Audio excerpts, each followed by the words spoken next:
Okay, this is from Tony Ortega's blog. Another Leah inspired by her namesake comes forward with a harrowing Scientology escape, January 24th, 2017, by Tony Ortega.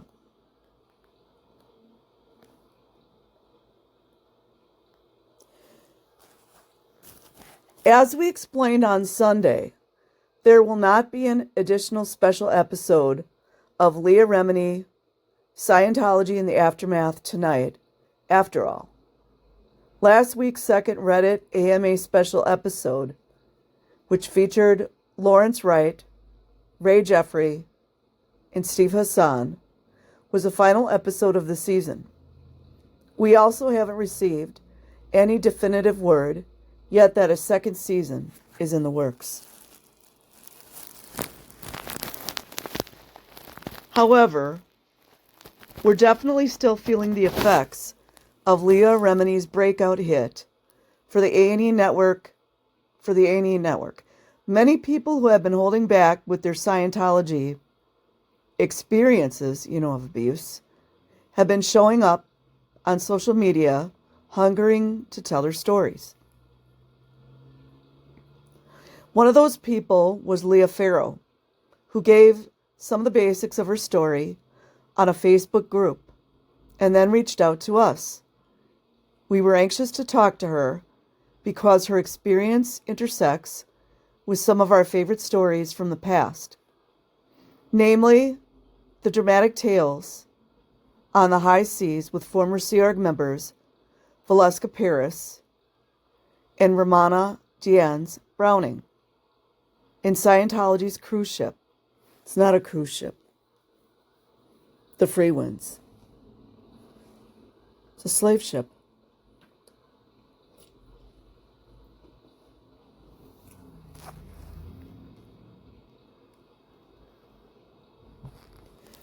Since 1988, Scientology has been sailing the free winds in the Caribbean, where it offers its highest course of spiritual enlightenment known as OT8. And at first, things didn't go very well. The ship is the only place that a wealthy Scientologist can achieve OT8. But it also hosts many other Scientology seminars and events. The vessel has a dedicated crew, these are children we're talking about, of Sea Org workers who sign billion-year contracts and work for pennies an hour, 365 days a year. Both Valeska and Ramona told us dramatic stories about being taken to the ship as children. I'm changing that because 12 is a child. And spending years of it with many hardships. See, the Magic Tino mission? Just like you've got the magic number 19. Leah Farrow tells us she was only 15 when she first went to the ship. I'm thinking of Valeska Paris. She was 12.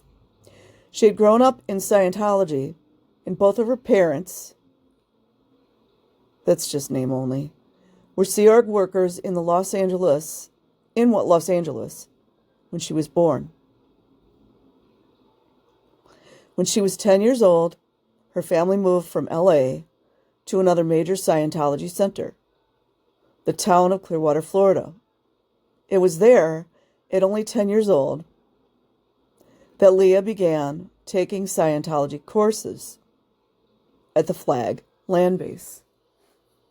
Does she have a child auditor, Tony?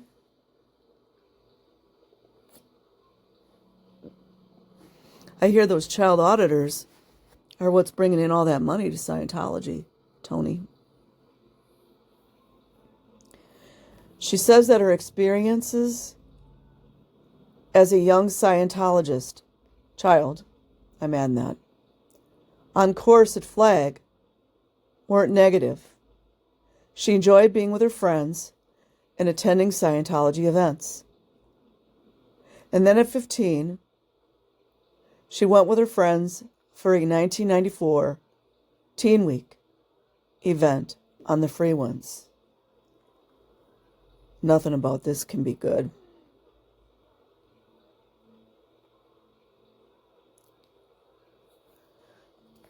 There's a lot of pressure on young Scientologists. See the omissions, you guys? I'm going to add it.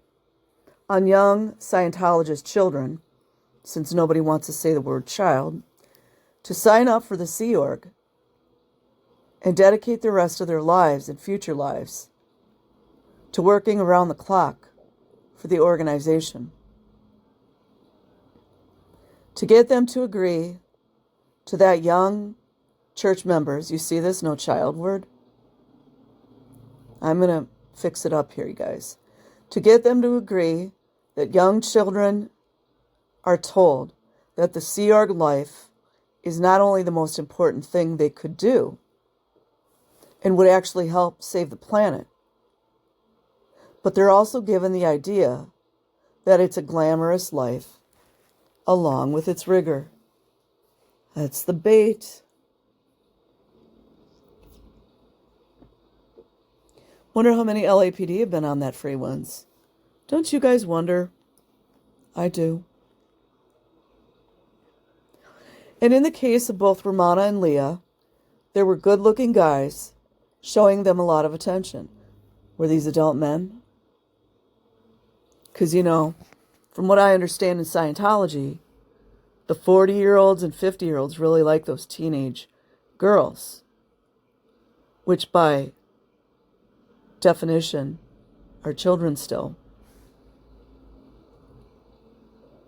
Leah developed a crush on one of the guys on the ship. He's the one who recruited me. He knew I had a crush on him, and he fed into that. We've never heard of that before, have we? The recruiters using their looks or flirtation to rope people in. We've never heard of that. Or what about children of God flirty fishing from the children? And he also promised that I would be able to immediately join the TTC. Wish I knew what that was. Because I had always wanted to become an auditor. It's because of the mind control. She wrote in her Facebook essay, referring to the Tech Training Corps. So that's my answer. Which would allow her to spend her time, as a 15-year-old kid, learning how to audit other Scientologists. Like grown men, huh, Tony? I signed the contract with the intention of taking a few months to prepare to leave my family. My parents and little brother and sisters were all Scientologists at the time, as well as 2 aunts and uncles and 2 other cousins. When I got home from the ship, I was heavily pressured to leave right away. And 2 weeks later, I started the EPF. We have video of the kids in the EPF. Apparently, Clearwater PD and FBI doesn't know how to get a hold of those videos. Weird.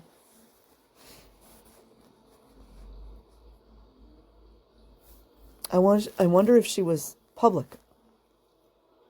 Because it seems to me like maybe she was a public because there's some type of family relationship, or I could be wrong, because some of the kids they hold on to that when it's not there, sadly.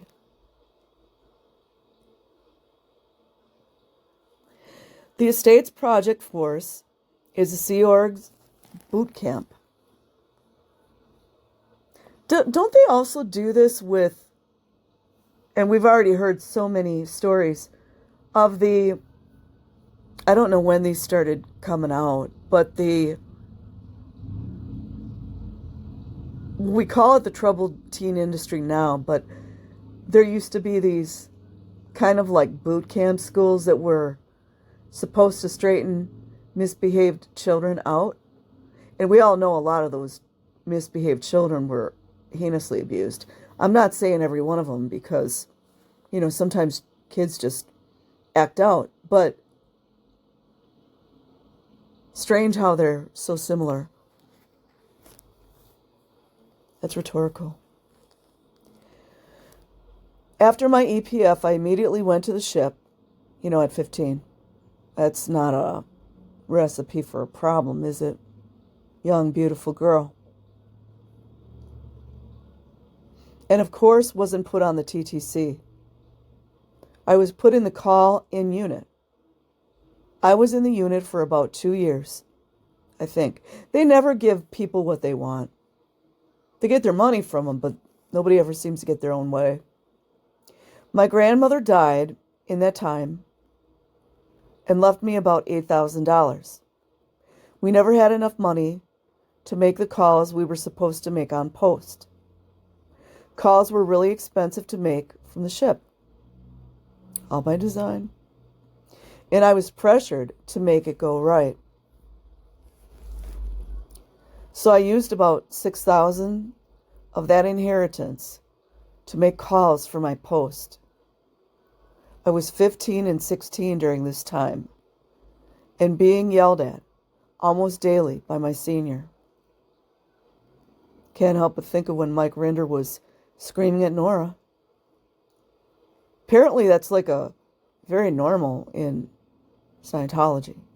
She would get in my face and back me into a wall and yell. Wonder how old she was. We had to find out more about this, so we got a chat going with Leah on Facebook.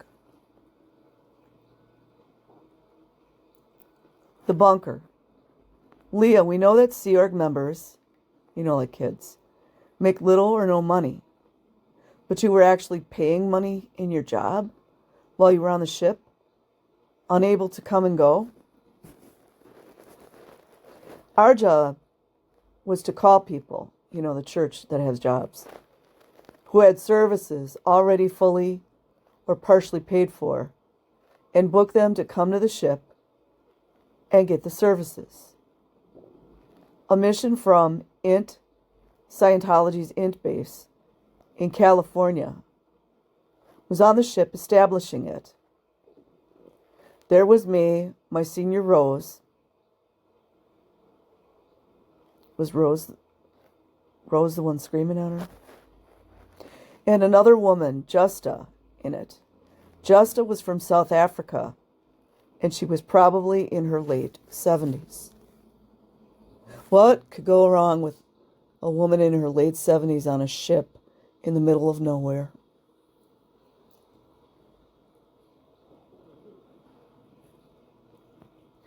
The bunker. And so your job was to sit in a cabin or something and make calls to people where, back in the U.S., Europe, in an office-type room with phones, yes. She had to go on the ship to do this, you guys. I mean, it's just so ignorant. The U.S., but sometimes to Europe or Latin America. And they were the ship's phones, weren't they? Why would your money be involved? He's really getting a story here, isn't he? We were given an allocated amount of money each week for phone calls, but it was never enough. It was kind of like a prepaid phone system. If you ran out of your allocation, you couldn't call. I had a code I had to type in before I could call out. And they expected you to use your own money if the allocated amount ran out.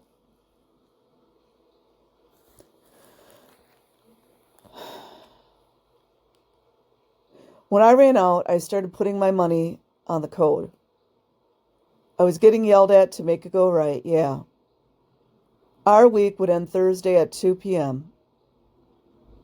I mean, she shouldn't be in school somewhere studying history or science or math or being a cheerleader or something like that, should she?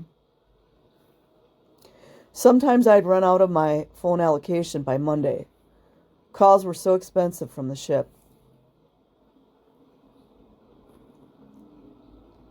Then after 2 years of working as a sort of at-sea telemarketer, Leah got into trouble. And when you get into trouble on the free winds, there's the irony there with free winds. A slave ship called Free Winds. It can mean that you're going to be doing some brutal manual labor as punishment. We asked her if she could remember what she did that got her into hot water. All my calls were being recorded for my job, and I was recorded joking around with a parishioner that I was trying to convince to come get services. I called him a cheapo in response to him joking about how he was stingy. You see how these narcissistic abusive types are just looking for something. They're just looking for something. Sounds like good use of the tone scale to me. Ha ha ha. We'd explain the joke, but it would take a long time. And so you'll just have to trust us that it was hilarious. Yeah, the tone scale is just, you're supposed to be as high on the tone scale as possible.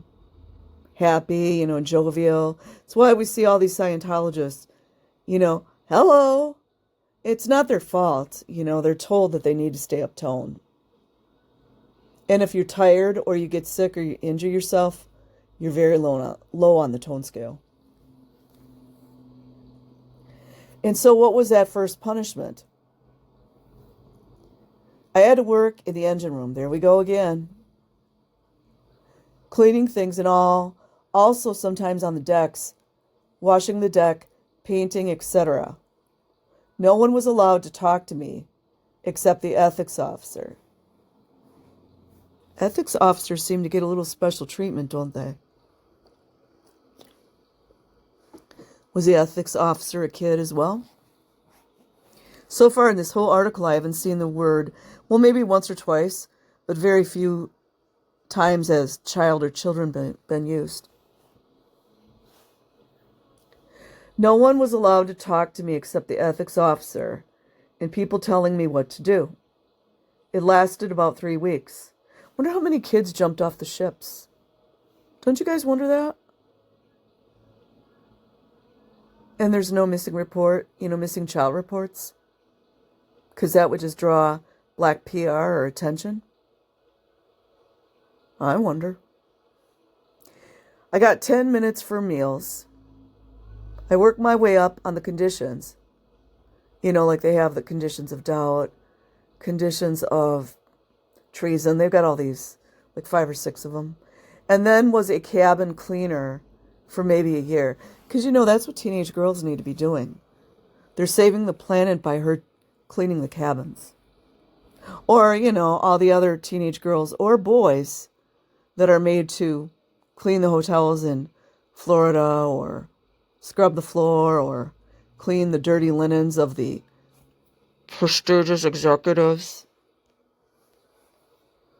Or Tommy, Davy. Teenagers work like prisoners, otherwise known as children. So wealthy Scientologists, like Tommy, or who's the other one? Minkoff, Rebecca Minkoff, people like that, can have their big spiritual moment on the high seas. What a church. Leah describes more of what she endured after cleaning cabins for a year. After that, I was promoted to HCO as a switchboard operator on that post. I was occasionally picked to be the ship courier. We had someone fly back and forth to Clearwater every week to deliver mail. Luckily, my parents lived in Clearwater, and I'd often stay with them overnight if I was sent as a courier. This allowed me to keep some sense of connection with them, and I think ultimately gave me the strength to eventually leave. I was promoted again after doing well as switchboard operator, this time to the ship's Sea Org recruitment officer.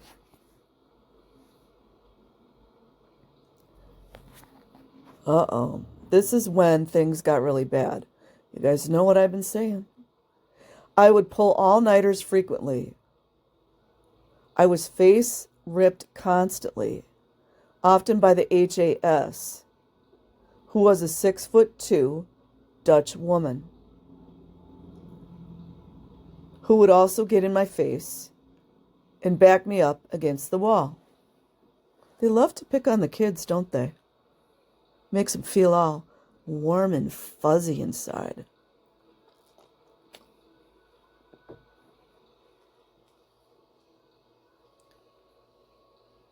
She raised her hand as to hit me on more than one occasion. Some of these people just need an ass whooping. They do. But never followed through. I was also frequently face ripped by the COFSSO. They need to explain this to people that are not in Scientology.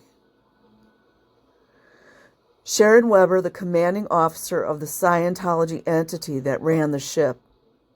They're all having so much fun with make-believe military. It's a joke. She would stop me in the hall and lay into me.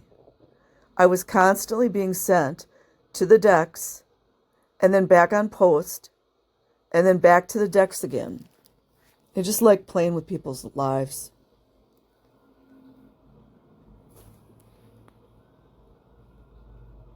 Depending on whether my stats were up or down for that week.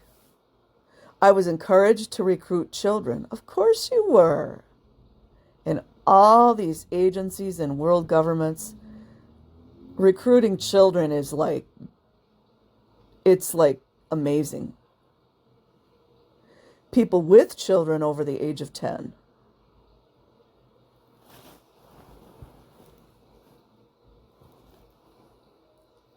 I was told the kids would go to the cadet org. I was encouraged to recruit people who weren't even Scientologists, like workers on the ship, during dry dock, for example. Wonder what countries they were in. I was frequently given e-meter checks, and the results were used to take away any libs. That's the game, you guys. They don't want anyone to have libs. Liberties just means like a little time off. Another thing they stole from the military, allegedly.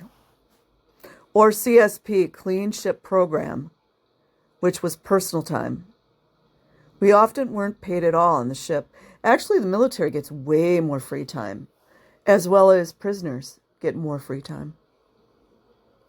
There were times I didn't have money to buy tampons. I remember my aunt came to the ship as public once, and she bought me tampons and clothes. That should also be something in the back of people's minds to say something's not right when my young niece cannot even purchase tampons. When did Valeska Paris arrive? What do you first remember about her? I think maybe in 1998 or 1999. Turns out it was 1996. We were immediately good friends. She and I were both second-generation Scientologists, and both always getting into trouble. I brought her ice cream one time when she was sick. She was working as a waitress. Paris was in prison on that ship for 10 years, at least 10.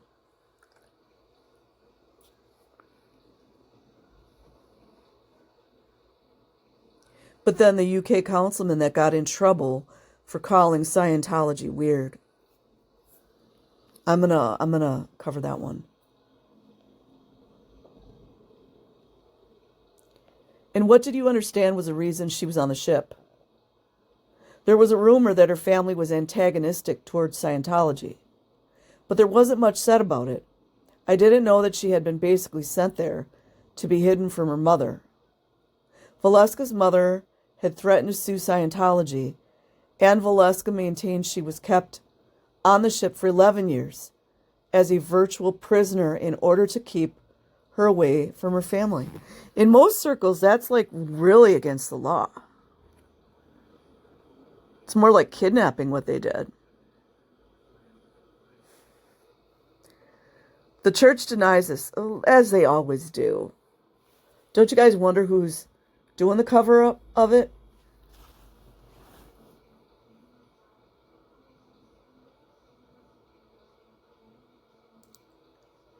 And says Valeska was free to come and go. Lies. From the ship when she liked. You know, as we're talking about a child here. We're talking about a child.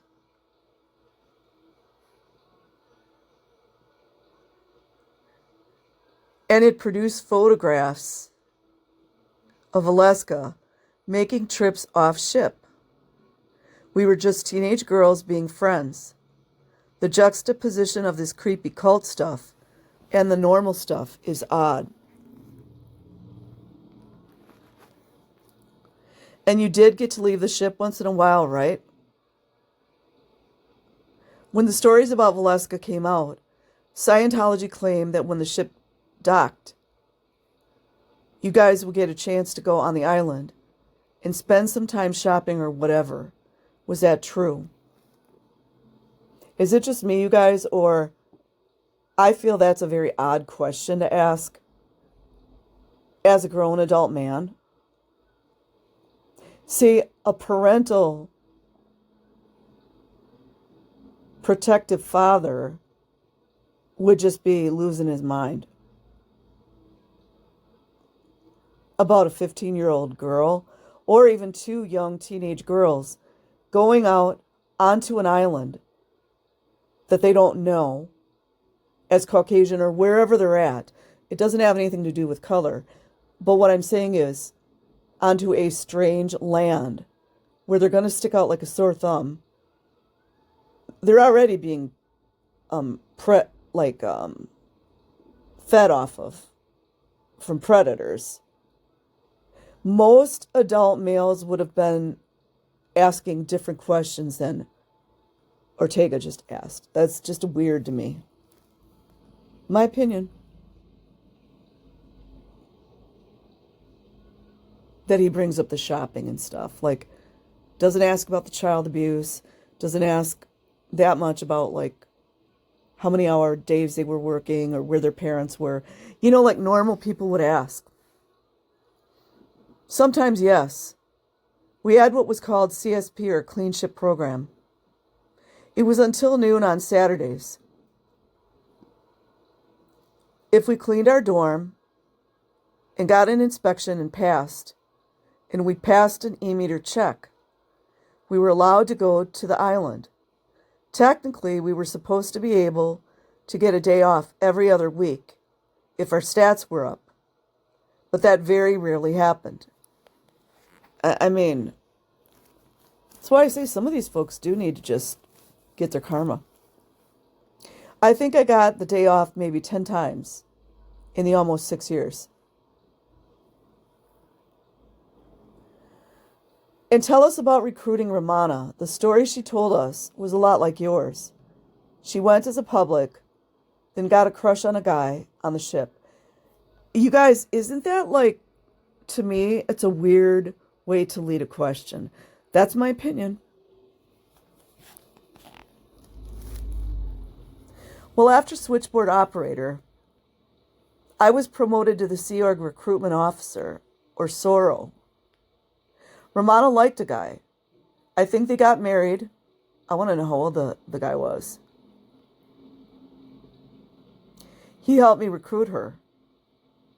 I don't remember it being that difficult. She was similar to me, just had minor concerns. Children, oh, there we go, there's that word. Children are targeted because we don't have debt or loose ends. We can leave our life behind quickly.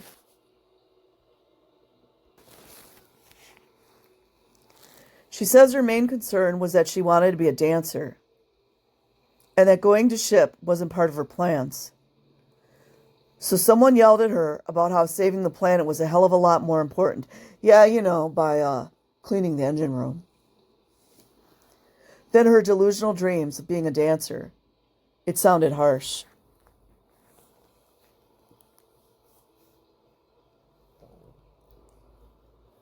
Romana actually ended up being senior to me shortly after joining the Sea Org. There were times that she told me what to do. No mention of how old the guy was that married her, though, is there? Conveniently left out, isn't it?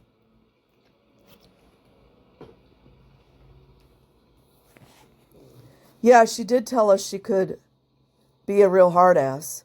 Came with the job, apparently. Listen to how he talks about this, like it's not a big deal.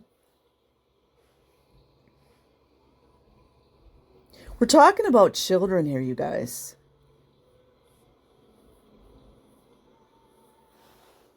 Something's off with these fucking people, some of them. Yeah, I remember that. I don't think I yelled at her.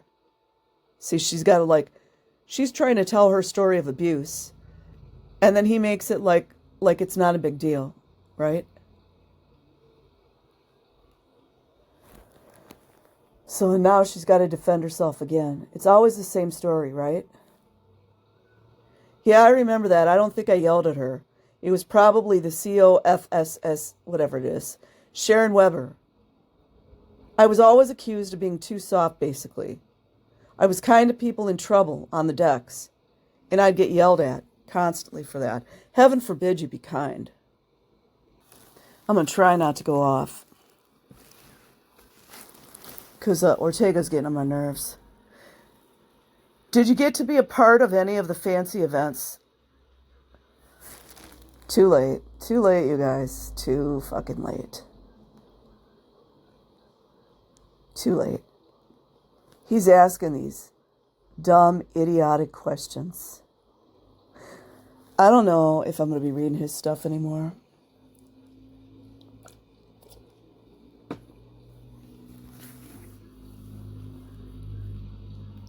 Did you get to be a part of any of the fancy events on board? Maiden voyage, held every June or July. Is this one where everybody gets completely smashed out of their minds? Because Janice Grady, she explained how those parties were like that, especially when Hubbard was on the ship. Because, drinking, slave labor, children marrying grown-ass 45-year-old men. Let's add to it. Let's add some liquor.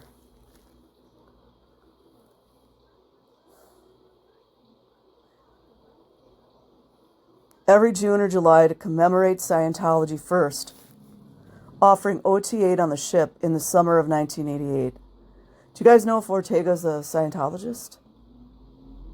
Maiden voyage attracts wealthy Scientologists to the ship. Kind of sounds like a pedo attractor, doesn't it?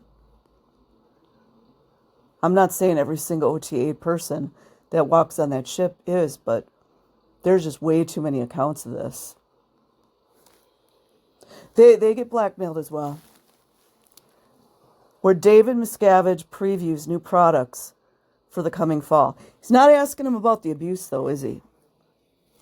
I'm going to try not to go off. I was made to be a waiter. That would actually be waitress. I was made to be a waitress during maiden voyage, in addition to my regular job. You see how he's minimizing all this? I had to give my bed to a more senior staff member. Wonder if it was a grown-ass man. Do you guys wonder if it was a grown-ass man? And slept on the floor in the course room, along with lots of other people. I didn't sleep much during that week. I met David Miscavige once when I was the Sorrow. He said I was doing a great job. Ha. The irony is that I had just been in trouble for not recruiting enough. And let's not forget Davy Miscavige. He was raised in this as well. Parents just handed him over. Who were some of the people you remember? You see what he's doing? Oh, it's just going to rage me out, you guys.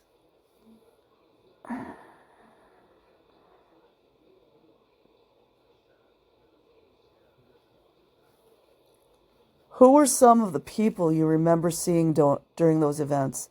What does that have to do with anything? Did you see Ron Miscavige in the band?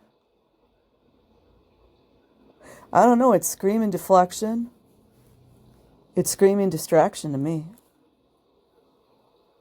I saw all of the execs. Probably Rindy was there. Rathburn. All the accomplices to crimes. And the celebrities, Jason Begg, yelled at me once. Oh, isn't that nice? I thought Jason Begg cared about the kids. I mean, everything I've seen on him so far I like, but that gives me a bad vibe. Tell us about Jason yelling at you. Now he wants to talk about stuff. Now Ortega wants to talk about Begg. He doesn't mention Rinder or Rathburn or any of these other executives. I was a switchboard operator then, and he was at the reception desk where I was, and he was talking to another guy, and I tried to help. He yelled, saying not to talk to them and to leave them alone. Well, that doesn't sound too abusive. Maybe he was just irritated. Well, his eternity was at stake. You know how it is. This will be the last Ortega thing I read. Besides all that star-studded glamour, we wanted to hear more about the really grueling punishments you had to go through. He didn't want to bring up the Scientologist executive names, though, did he? Like Valeska, you spent time doing dangerous cleaning duty in the bilges and engine room.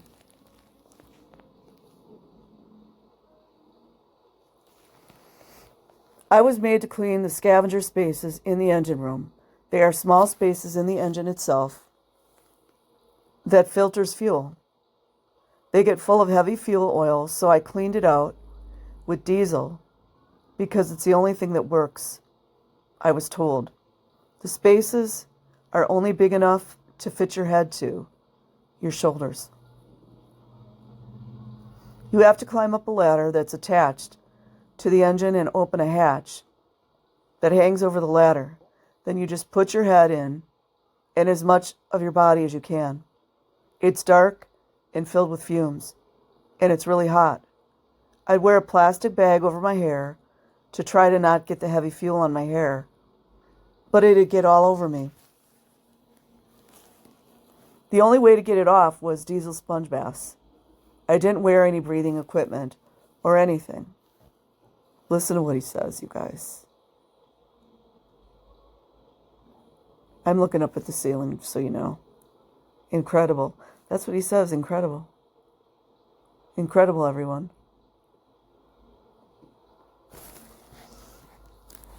Here's how Leah described how she finally got away from the ship and the Sea Org. The event that culminated in leaving was a leave of absence that I had approved, and it was ripped away at the last moment. Typical. It's what narcissists love to do. In Scientology, policies are narcissism. My family had planned a vacation for all of us for years, and finally my parents had saved enough for us to go. I got my leave approved, but my leave sec checks, interrogations required before leaving the ship weren't started until 2 days before I was supposed to leave, all by design. Ranger never talked about this kind of stuff. I had everything paid for. I couldn't get through my sec checks because I was so stressed out about how close my leave was. Then the day before I was supposed to go, I was told my leave was canceled. They did the same thing to Jenna with her marriage, and they do these things all the time. Moving the goalpost. I was told my leave was canceled because my stats were down that week. It wouldn't have mattered. It wouldn't have mattered what it was. They just want to screw with her. My parents called extremely upset about it, and the LCFSSO, L. Ron Hubbard communicator of the entity running the ship, told my mom that I had known all along I wasn't able to go. You see what they do? That's triangulation. Deception, lies, smearing. And that I was lying to them. They want to drive a wedge between her and her parents.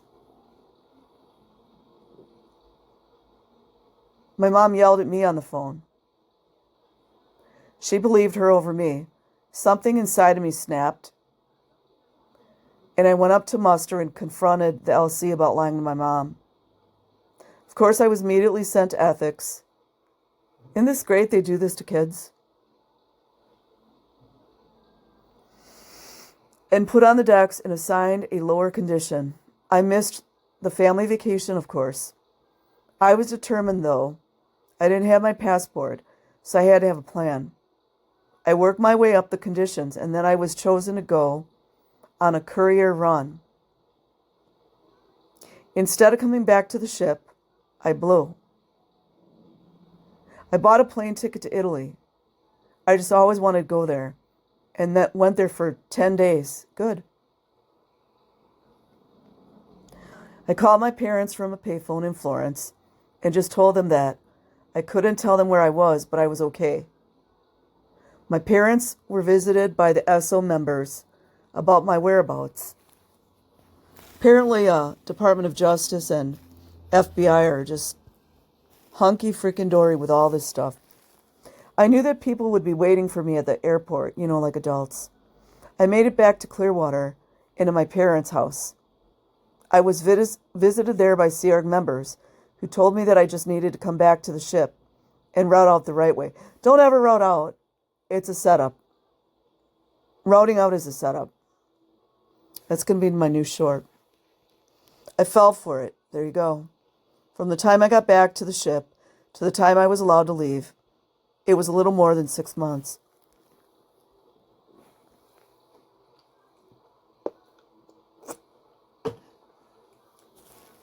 How do they convince you to come back? At my parents' house, I was visited by Sea Org members. That's called stalking in other circles. And they had me call the Sharon Weber. She was really nice on the phone and basically just said that all I needed to do was to come back and route out properly so I wouldn't be declared. That's all a setup, all of it. My whole family were Scientologists, so I went for it. When I got back to the ship, the tone changed immediately. I was in deep shit, and no one was allowed to talk to me or be nice to me, and I was immediately put on heavy labor and sec-checked to try to convince me to stay. My duties included cleaning scavenger spaces, general cleaning in the engine room. And again, you can't tell me that some of these kids didn't wind up dead on these ships. There's no way. There's no way. Painting decks in the galley, etc. When I was painting decks, that's when I had to get some paint from the paint locker. And I guess someone hadn't put the lid on tight.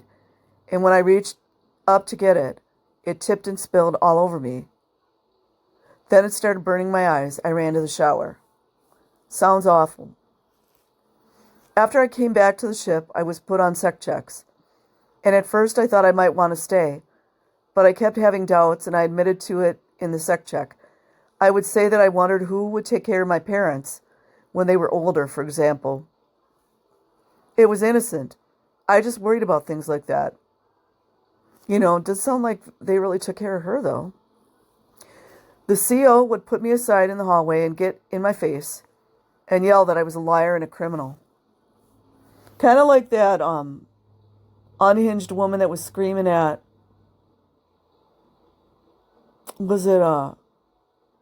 I saw a video, I think it was a Totori, that she was committing high crimes. How many times have we seen that before?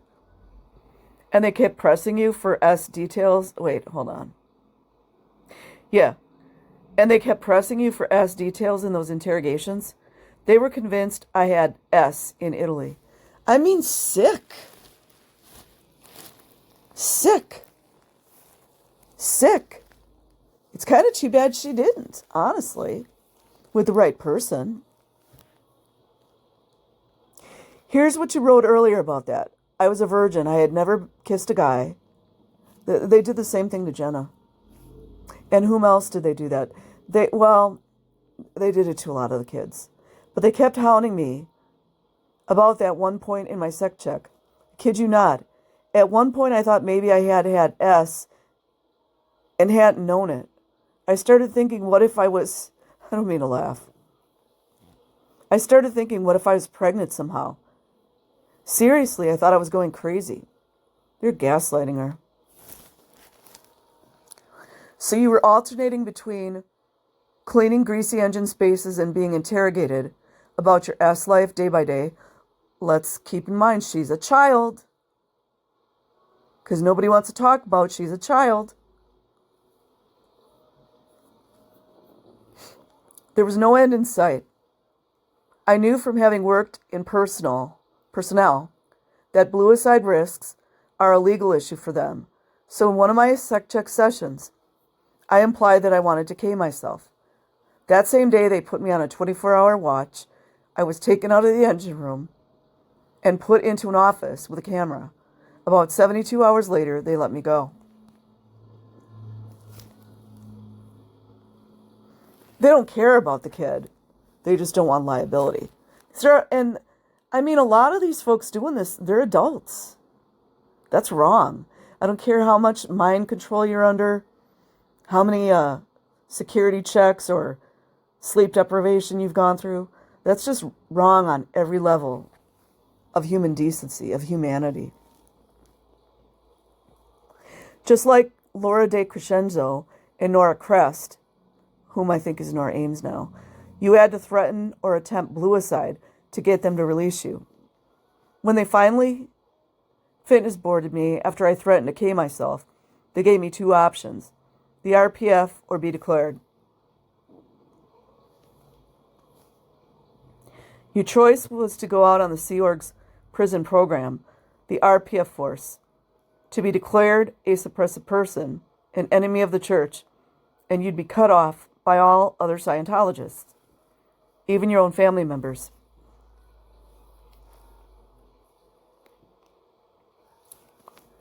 I broke down crying because my whole family were Scientologists. I refused to go to the RPF, and I'm not totally sure why I wasn't declared, but I ended up just being offloaded. Maybe it was because one of the people on my fitness board was a good friend of mine at the time. Leah was still only 20 years old when she left the ship in April 2000 and had known nothing but Scientology. What were those first few months like when you left? Weird.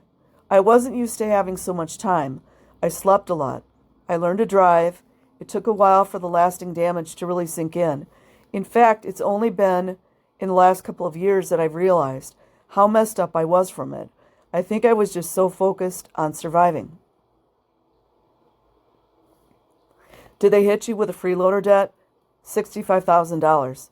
How much of it did you pay? I actually got it down to somewhere around $30,000. Ouch. But you would like to have that back now? I mean, are these the only questions you can think of?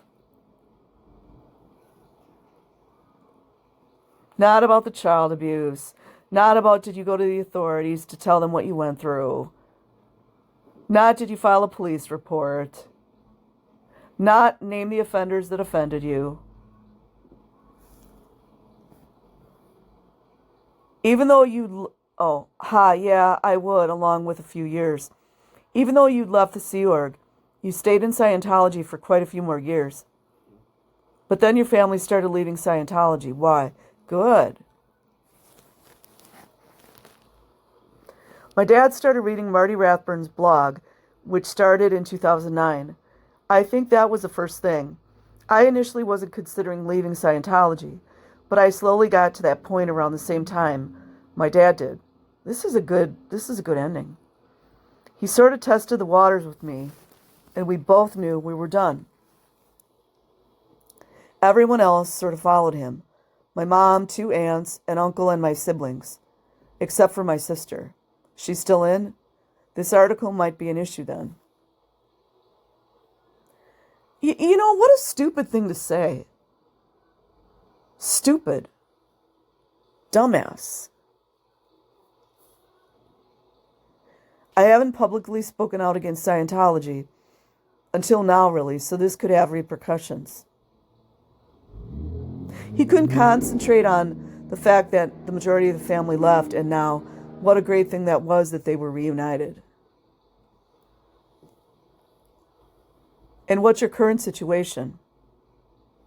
I'm 37 now, and I'm still affected by that experience, but I haven't let it define me. I'm married to a wonderful man and have 2 kids. I just opened my business in Huntsville, Alabama, and I'm a full-time tattoo artist. Good for her. Leah, we're really glad you were inspired by your namesake, Leah Remini, to come forward, and we hope it's not too rough for your sister. Let us know how that goes, and good luck in your new business. I mean, that was a nice thing to say, but I don't know. So I'll leave a link in the description box. Like and subscribe if you choose. Otherwise, have an amazing day or night wherever you are. Peace.